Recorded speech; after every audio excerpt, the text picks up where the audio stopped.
We reported last week on the possibility that someone inside President Trump's campaign was a secret FBI source. Tonight, the House Intelligence Committee wants to know more.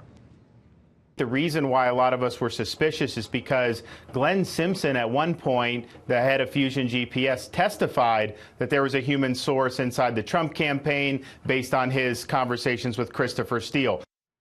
Okay, former Chief Assistant U.S. Attorney and contributing editor at the National Review, Andrew McCarthy, joins us live with reaction. Great to have you with us. Great to be here. Okay, you've written this lengthy piece. I'm going to tweet it out because I think it's really important for people who aren't as familiar with this case to go through. You outline the facts, the names, the dates of everybody involved here. It's very informative.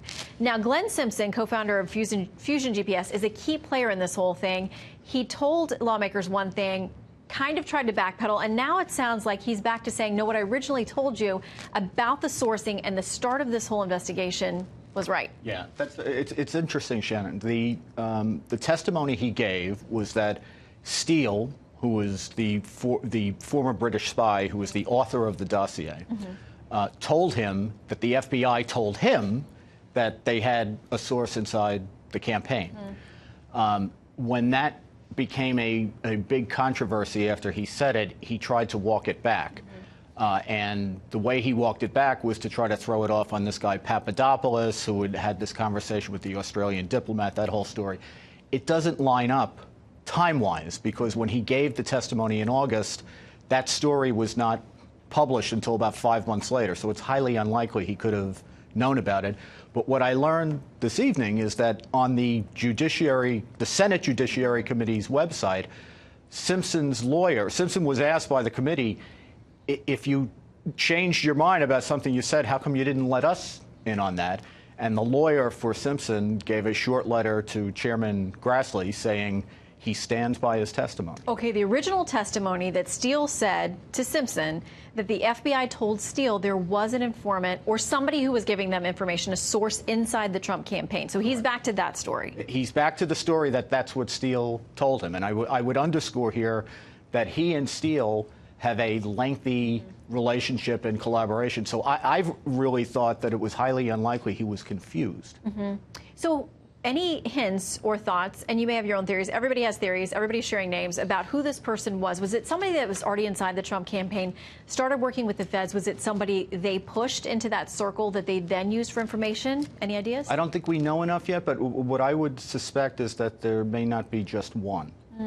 Because it seems like what we've heard in recent days is that there was a whole other thing going on overseas. So not in the Trump campaign, sort of where the Trump campaign was located, but dealing with Trump people who were in Britain specifically, and that looks like a fruitful area of inquiry. Okay. An interesting bit from the New York Times on Saturday, a piece that increasingly top officials at the Justice Department have privately expressed concern that the lawmakers are simply mining government secrets for information they can weaponize against those investigating the president, including the special counsel Robert S. Mueller III. My question is, how do you weaponize information if there's not something nefarious about it? Well, I just think that's so overstated. As I understand it, they're making a very narrow request for information. And I don't know that they necessarily need the name of the informant. But what they need to find out is, was there one? That's the important thing.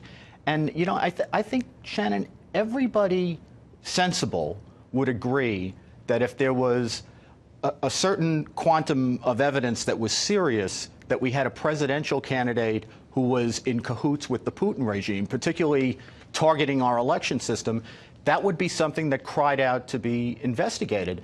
But I think they need to show that they had a certain threshold of evidence before they started to aggressively investigate a presidential campaign, and that's what we're trying to find out. Did they? Do you think we'll get that timeline, the who, when, where, of exactly what launched this FBI investigation? I do.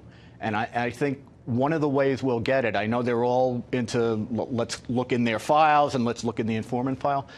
I spent the weekend looking at the text messages between Strzok and Page. That's Agent Peter Strzok and the FBI lawyer, Lisa Page, who was the counsel to the deputy director of the FBI, Andy McCabe. They are a day-by-day narrative of what was going on in the investigation, and they're constantly in communication. So with respect to every decision that got made and the deliberation over it, these two are weighing in. Now, we don't know as much as we could know about that because they've massively redacted it. Yeah. But the window we have in it indicates to me that if you got to see that, it would answer a lot of questions. All right, we do have a lot of questions. I'm going to send this piece out so people can read and make their own decisions. It's probably going to raise more questions for them after they read it. But Andy, thank you for joining us tonight and for the piece as well. Thanks for having me. Good to see you.